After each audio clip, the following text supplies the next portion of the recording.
Selamat datang kembali di Deep Dive kita. Kali ini nih kita bakal ngobrolin soal tantangan unik ya dalam nulis sejarah lokal. Fokusnya di Pandeglang, Banten. Ini acuannya dari panduan kritis yang Anda bagikan tempo hari. Menarik banget karena kan bukti formalnya seringkali minim sekali gitu. Pernah nggak sih Anda mikir gimana caranya sejarah itu disusun ulang dari info yang serba terbatas, kadang malah bias pula. Nah, misi kita kali ini yaitu pengen paham kenapa sih kita perlu kritis banget sama sumber sejarah, apalagi kalau yang dihadapi itu campuran fakta, tradisi lisan yang kental banget, plus yaitu tadi bias masa lalu. Siap kita bedah bareng? Siap, betul sekali. Jadi panduan ini nunjukin beberapa problem utama di Pandeglang ya. Satu, langkanya sumber primer tertulis, kayak arsip lokal atau catatan kolonial, itu banyak yang hilang atau ya gitu deh, susah diakses. Kedua, kuatnya pengaruh tradisi lisan, cerita rakyat, legenda, gitu-gitu. Ini kayak makna budaya, tapi ya faktanya bisa lentur, bisa berubah seiring waktu. Ketiga, nah ini, bias yang emang nempel di sumber yang ada. Terutama catatan kolonial, itu kan jelas ya sudut pandangnya penguasa. Jadi kayak nyusun puzzle, tapi kepingannya banyak yang hilang ya. Terus beberapa keping yang ada, gambarnya dibikin agak miring gitu, sengaja. Iya, persis kayak gitu. Nah, disinilah pentingnya kritik sumber itu. Jadi ini bukan cuma ngumpulin info aja, tapi juga verifikasi berlapis. Ada yang namanya kritik eksternal, itu buat mastiin asli nggak nih dokumennya. Beneran dari zaman itu apa palsu? Terus ada kritik internal, ini menilai isinya, kredibel nggak, masuk akal, konsisten, atau jangan-jangan ada agenda lain di baliknya. Tanpa ini, wah, resikonya kita malah ngelanggengin cerita yang salah. Tapi yang menarik nih, panduan ini nggak nyuruh kita langsung buang aja sumber kayak mitos atau legenda. Cuma karena nggak faktual kan? Gimana tuh pendekatannya? Betul. Pendekatannya itu lebih ke analisis fungsinya. Fungsi narasi itu di masyarakatnya gimana? Mitos itu bisa jadi cerminan nilai, aspirasi, atau malah bentuk protes sosial loh di zamannya.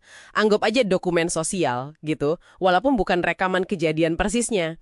Nah, kalau Anda paham kenapa cerita itu penting buat mereka, itu bisa ngisi kekosongan konteks budaya yang nggak ada di catatan resmi. Wah, jadi bukan cuma soal kurang bukti ya, tapi justru gimana cerita rakyat yang sering dianggap gak akurat itu malah bisa jadi kunci kalau kita tahu cara bacanya.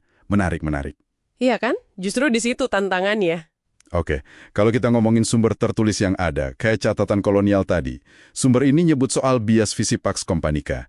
Bisa dijelasin dikit nggak? Oh iya, itu semacam kecenderungan penulis zaman kolonial Belanda ya, buat ngelihat maju mundurnya Banten itu cuma dari kacamata kepentingan mereka, VOC atau pemerintah kolonial. Jadi kalau makmur, itu karena peran mereka. Kalau mundur, wah itu salah elit lokal. Seringnya sih narasi buat membenarkan intervensi mereka. Makanya penting banget buat Anda itu menerapkan teknik baca melawan arus, istilahnya reading against the grain. Selalu tanya, ini cerita nguntungin siapa sih? Ada nggak suara-suara lokal yang dibungkam atau tersirat di baliknya? Oke. Itu tadi soal sumber tertulis ya. Nah sekarang, kalau kita geser ke sumber lisan, yang katanya dominan juga di Pandeglang. Tantangannya beda lagi dong ya. Soal kuncen misalnya, yang disebut pengaruhnya kuat banget. Nah, kuncen atau juru kunci situs keramat. Itu memang figur penting ya dalam penyebaran sejarah lisan di banyak tempat, termasuk Pandeglang. Cerita mereka kan turun-temurun tuh, seringkali kayak banget detail lokal yang nggak ada di tempat lain. Tapi ya di situ juga tantangannya. Cerita ini bisa banget dipengaruhi opini pribadi si kuncen, bisa juga kepentingan kelompoknya, atau mungkin tujuan spiritual. Misalnya mau melegitimasi silsilah biar prestisi situsnya naik gitu. Tapi kalau bisa dipengaruhi opini pribadi atau kepentingan gitu, gimana dong sejarawan milahnya? Mana yang kira-kira fakta, mana yang bumbu? Nah, itu dia tugas beratnya. Kuncinya sih verifikasi silang, cross-checking. Bandingin cerita lisan dari berbagai kuncen atau sumber lisan lain. Terus coba cocokkan sama data arkeologi, mungkin sisa bangunan, atau catatan tertulis lain kalau ada, sekecil apapun. Sumber ini juga nyebutin, ada bahaya munculnya tokoh-tokoh baru yang historisitasnya agak kabur gitu. Kadang ini didorong kebutuhan ritual ziarah zaman sekarang. Wah, iya ya. Dan kayaknya semua kerumitan ini jadi makin ruwet lagi ya di era digital sekarang. Oh jelas, nggak diragukan lagi. Medsos itu kan cepat banget nyebarin info, termasuk disinformasi sejarah. Plus ada tren ini nih, komersialisasi mistisisme. Sejarah lokal sering dibumbui horor atau sensasi biar laku di YouTube atau platform lain. Nah ini bisa bahaya, bisa mengikis penghargaan publik ke sejarah yang basisnya bukti dan metode yang benar. Orang mungkin lebih tertarik cerita heboh daripada fakta yang udah diverifikasi. Benar juga.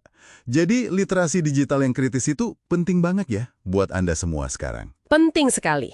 Jadi kalau kita tarik kesimpulan nih, nulis sejarah lokal kayak di Pandeglang ini butuh keseimbangan yang luar biasa ya. Teliti secara akademis, tapi juga peka sama budaya lisan, sadar sama bias, bahkan perlu sedikit kreativitas buat ngisi yang bolong-bolong itu. Tapi ya, kreativitas yang tanggung jawab. Tepat sekali. Kuncinya itu transparansi. Jujur aja soal keterbatasan sumbernya.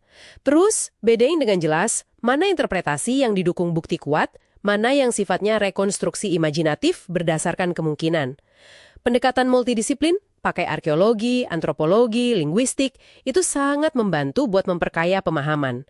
Jadi sumber terbatas itu bukan tembok, tapi justru, ya, undangan untuk berkreasi dengan bijak, gitu. Ini benar-benar bikin kita sadar ya kalau sejarah itu ternyata nggak statis, nggak final gitu aja di atas kertas.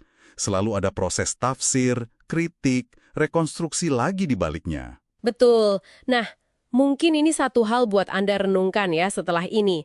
Seberapa sering sih Anda secara kritis nanya asal-usul cerita sejarah lokal di lingkungan Anda sendiri?